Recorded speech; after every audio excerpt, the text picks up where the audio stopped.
Dr. Laura Baxter, massage addict.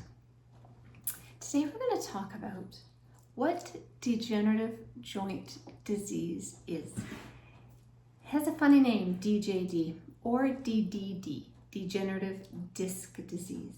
Now the name disease, it is really not a disease. It is not transferable and it is not catchable. So there's a little nomenclature that's funny there. Degenerative disc disease, so let's call it DDD for the rest of this video, can cause back pain, spasms, tightness, stiffening, when I bend forward, so that lack of movement, and it can be associated, not always, but it can be associated with numbness and tingling. So let's explain. What is DDD? We have bones and we have discs. The discs are between the bones. They're the shock absorbing part.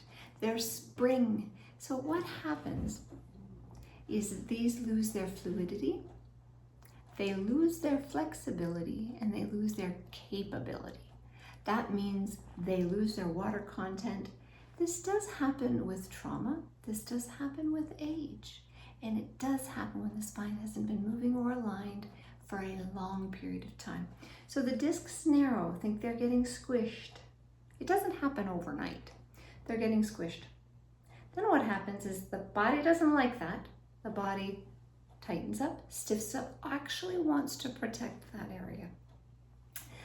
Because the spine is not moving properly, less information to the brain is getting there. Remember, when the spine moves in a healthy manner, and I've done lots of videos on this, when the spine moves in a healthy manner, parts of the brain literally light up so the brain can say, hey, now this is information. How do I move the rest of my body and that area safely? So, when we lose the water content, we lose the ability, capability, and flexibility. Then the little muscles start, when the spine doesn't move, they don't work well. Remember, we need these little tiny muscles for strength and stability. So when the spine doesn't move, let's say it's in the lumbar spine, we don't fall over right away. The brain says, well, I've got to activate, I've got to figure out how to keep this body stable and upright. Well, it activates another muscle. Well, it gets tired and fatigued. That's not the muscle that wants to be called upon to do that job. And then all the way up the spine, we get crisscross and a muscle pattern activation that's weakened and less efficient. This is why we may feel extremely tired when we do just one small thing. And that could be walking to the grocery store, walking to the mailbox. Our back gets so tired and fatigued because the wrong muscles are being called upon. So how can a chiropractor help? Well, the first is we can reduce pain. We can reduce pain and muscle tension through gentle chiropractic adjustments. Be that with an activator, be that with a handheld, be that as the spine moves, the brain becomes more active. Actually, different pain perceptors in the brain dial down so we can change the way we perceive pain, number one. Number two is we can improve alignment and function. Things that move better. Number three is improve nerve function. What do I mean by that? When the discs narrow, we have a nerve that comes out of the side. If there's less space, this can get interfered with. So thus the numbness and tingling. So we can improve. I'm not saying take it away. Chiropractors can't cure DDD, but they can improve the way your spine interacts with life and thus your activities of daily living and your joy in life. We can also support movement and strengthening. What that means, again, spine moves, brain works, body stronger. We can also support you with strengthening exercises, which I'm going to get to in a minute. And the fifth way a chiropractor can help is education and lifestyle. We have got a lot of tools in our toolbox. So I may give you some lifestyle or education tools and tips. So what else can you do? We can make sure we move.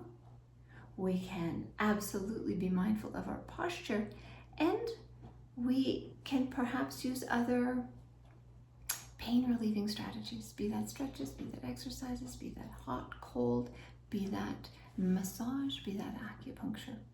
So what are some actionable steps? Number one is movement is key. So go for a 5 to 10 minute walk multiple times in a day, not just one. Second is find a resource that supports core exercises, 2 to 3. Get in the habit of doing core work. Core means front and back, so 2 to 3 core exercises. Number 3 is adjust your workspace. So if you're on 2 or 3 screens, just watch how the body is working. Is your chair at the right height? Do you have a lumbar support? Is your table at the right height? And track your movement. So you can gamify it. You can, I love it on my watch. Stand up now. You've reached your movement goals for today. Have a game with yourself to end a little bit of a reminder to say, oh my gosh, I've been sitting at my desk for 8 hours. So there is hope. I want to leave you with that. Your spine is resilient. With the proper support, the proper care on you and practitioners, licensed chiropractors who can help, the spine will see improvements. I'm not saying we can take it away and we can cure it, but we can manage it so you can get back to the things that you enjoy. So next actionable steps, find a chiropractor within Massage Addict and take the next step, a full and complete consultation, exam, report of findings, which is a plan moving forward. Dr. Laura Baxter, I know this was helpful for you.